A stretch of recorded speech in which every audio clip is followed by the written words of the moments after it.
හරි. පුතේ මම වෙනස් විදිය ගානක් පොඩ්ඩක් බලමු අපි. දැන් වෙලා තියෙන මෙතන ප්‍රතිරෝධකයක් එකක් තියෙනවා. මෙතන තව ප්‍රතිරෝධකයක් සමාන්තරගත කරලා තියෙනවා. මේකෙත් කලින් දේම ඔයාලට කරන්න තියෙන්නේ ධාරා මේ පැත්තෙන් යනවා. පුතේ මුළු ධාරාව මෙහෙම ඇවිල්ලා මෙහා හරහා එතකොට මුළු ධාරාව යනවා.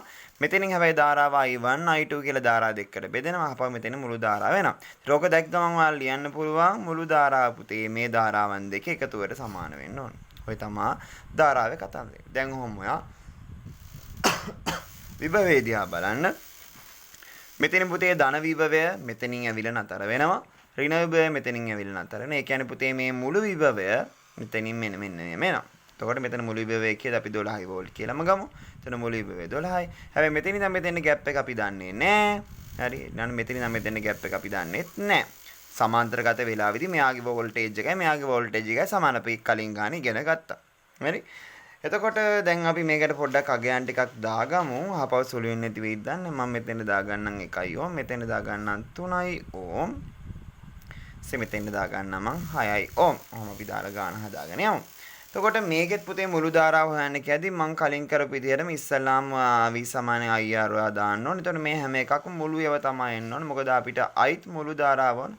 ඒකට ආර සමක හොයාගෙන ඉන්න ඕන. නමුත් දැන් සමාන්තරගත දෙකක් තියෙනවා ශ්‍රේණිගත එකක් තියෙනවා. හැබැයි ඔයාලට ඔළුවට ඉක්මන්න මැවෙන්න ඕන. මේ සමාන්තරගත දෙන්නගේ තනි එක්කෙනා අපි අරගත්තාම කියන්නේ ඒ දෙන්නගේ එකතුව ඒ දෙන්නගේ සමක අපි අරගත්තා. එයා තනි කෙනෙක් විදියට හිතපුවාම ආපහු මේ පළවෙනි ඕම් එකේ එක්කෙනයි අර දෙන්න වෙනකොට ආපු තනි එක්කෙනා තනි උත්තරයක් කියලා අරන ආපහු ඒ දෙන ශ්‍රේණිගත කරන්න පුළුවන්. එහෙනම් ඉස්සලාම ඔයා කරන්න ඕන මෙන්න මේ සමාන්තරගත දෙන්න තනි එක්කෙනෙක් කරගන්න එක. සමාන්තරගත අයගේ එකයට ගියන්න එන්න ඕන. එකයට R සමක සමානයි. එකයට R1 දන එකයට R2. එතකොට එකයට R සමක සමානයි. එකයට R1 කියන්නේ එකයට 3යි ඕම්. එකයට R2 කියන්නේ එකයට 6යි ඕම්. එතකොට 3 6 පොදු හරය 6 කියලා අපි අරගමු. මෙතෙන් දෙකක් එනවා මෙතෙන් එකක් එනවා. එතකොට 3 බෙදීම 6 සමාන එකයට R සමක. එතකොට R සමක කියන්නේ පුතේ මේක නෙමෙයි මේක උඩයට මාරු වෙන්න ඕන.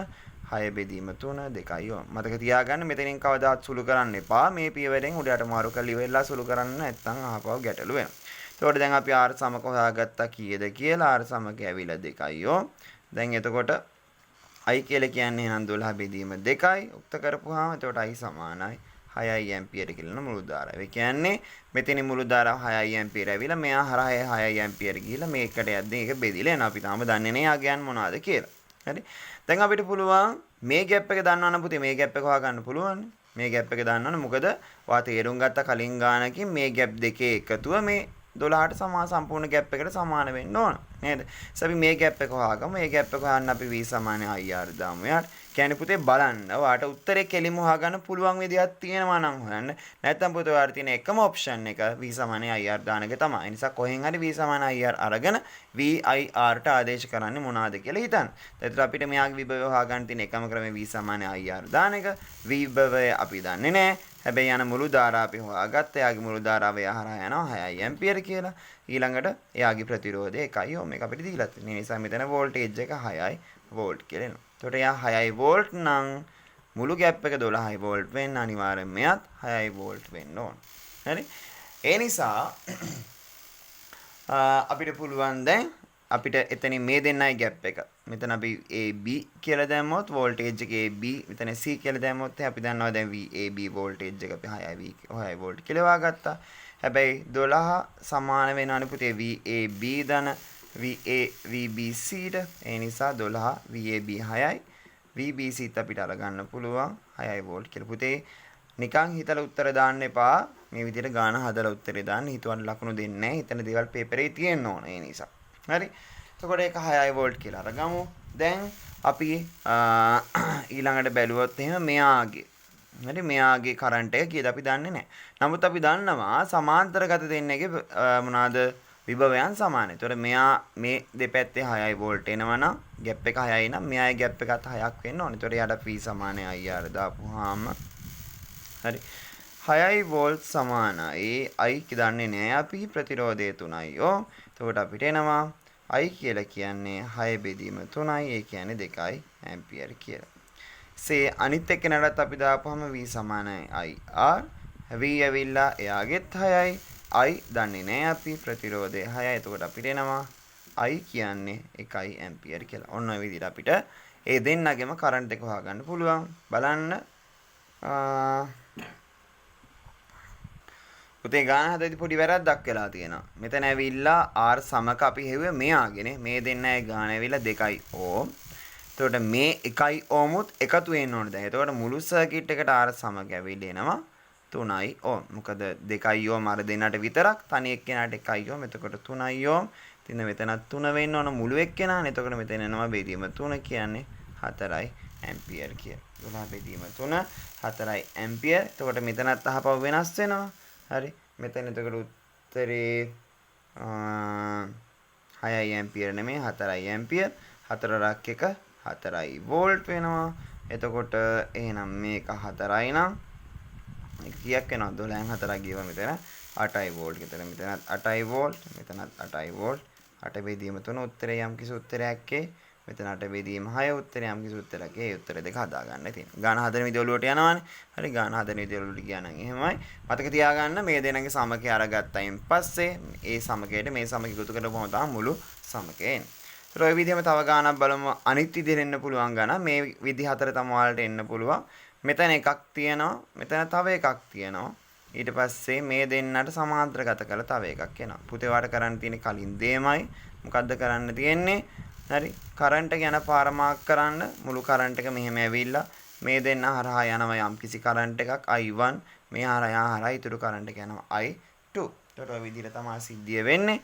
එතකොට වෝල්ටේජ් එක බැලුවොත් එහෙම මෙතන ධන විභව කියලා මෙතනින් ඇප්ලයි වෙනවා. මේ ඍණ විභව කියලා මෙතනින් ඇප්ලයි වෙනවා. ඒ කියන්නේ මෙතන යම් කිසි ગેප් එකක් තියෙනවාද? ඒ ગેප් එකම අනිවාර්යයෙන්ම මෙතෙන්වත් එන්න ඕනමයි. හරි. මම මෙයාට අගේ දෙන්නම් 3 ඕම් කියලා. මෙයාට 4 ඕම්. මෙයාට 2 ඕම් කියලා මම දෙන්නම්. එතකොට මේකෙත් ඔයා සමප්‍රතිරෝධය මුලින්ම හොයාගන්න වෙනවනේ. එතකොට මුලින්ම මේ දෙන්න සමක කරා නම් ඒ දෙන්න එක්කෙනෙක් කළා. ඊට පස්සේ මේ ඒ එක තුනේ එක්කෙනාගේ මෙයාගේ අරගෙන ආය සමක අරගන්න පුළුවන්. මේ දෙන්නයි සමක හන්න ලේසි ශ්‍රේණිගත නිසා R සමක සමානයි R1 ධන R2. ඒ කියන්නේ 4 ධන 2 ඕම්. ඒ කියන්නේ 6 ඕම්. එතකොට ඊළඟට අහපව් මේ දෙන්න දැන් තනි එක්කෙනෙක් කරපුවාම පුතේ දෙන්න සමාන්තරගත වෙනවා නේද? හරි සමාන්තරගත වෙනවා. සමාන්තරගත වෙන නිසා එකයට R සමක දාන්න වෙනවා. එකයට R සමක සමාන එකයට R1 ධන එකයට R2. එතකොට එකයට R සමක අපි දන්නේ නැහැ. ඒක තමයි හොයන්නේ. නමුත් එකයට R1 උඩ දෙන්න වෙනකොට අපිට එක්කෙනෙක් දැන් ඉන්නේ 6යි. යට එක්කෙනෙක් ඉන්නේ එකයට 3යි. එතකොට 6 පොදු හරය ගත්තාම 1 ධන 2 3 බෙදීම 6. මං කව මෙතන සුළු කරන්නේ නැහැ අපි කියලා. එහෙනම් R සමක උඩට ගත්තාම 6 බෙදීම 3යි 2යි ඕම් කියලා එනවා. ඒ කියන්නේ සම්පූර්ණ සමප්‍රතිරෝධය දැන් මුළු සර්කිට් එකටම 2යි ඕම්.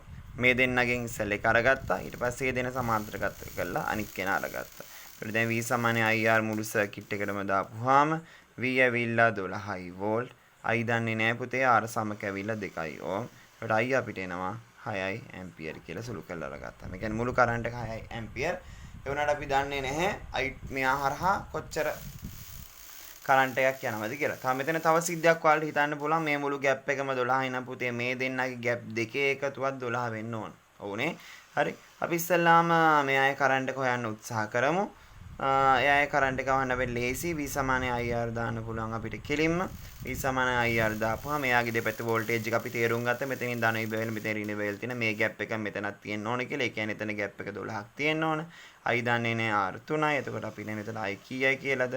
12 බෙදීම 3 4යි ඇම්පියර් කියලා. ඒ කියන්නේ මුළු කරන්ට් එක 6ක් එනවා. 6න් 4ක් පුතේ මෙයාගෙන් යනවා. ඒත් ඉතුරු දෙක අනිවාර්යෙන් මෙයා හරහා යන්න වෙනවා. එහෙම වෙන්න වෙනවනේ. කියන්නේ මේ දෙන්නම හරහා දැන් ඇම්පියර් දෙක ගන්න යනවා. ඒ නිසා ඒ දෙන්නගේ වෝල්ටේජ් දෙකක් වෙන වෙනම ලීසින් අපිට හොයන්න පුළුවන්. V සමානයි IR දාලා. හරි. එතකොට V සමානයි IR දාපුවාම එතෙන් එන අපිට V දන්නේ නැහැ. I අපි තේරුම් ගත්තා 4යි කියලා. R ඇවිල්ලා 4යි. 4ක් 4 එතන 16යි. sorry මෙතන 2යි කියලා හොයාගත්ත. දෙවරක් 4 8යි වෝල්ට් කියලා එනවා. ඊට පස්සේ දෙවෙනි එක්කෙනාට V සමානයි IR දාපුවාම කරන්ට් එක ඇවිල්ලා 2යි ඇම්පියර්. එයාගේ ප්‍රතිරෝධය 2යි ඕම්. දෙවරක් 2 4යි වෝල්ට්. ඒතකොට පැහැදිලිව පේනවානේ.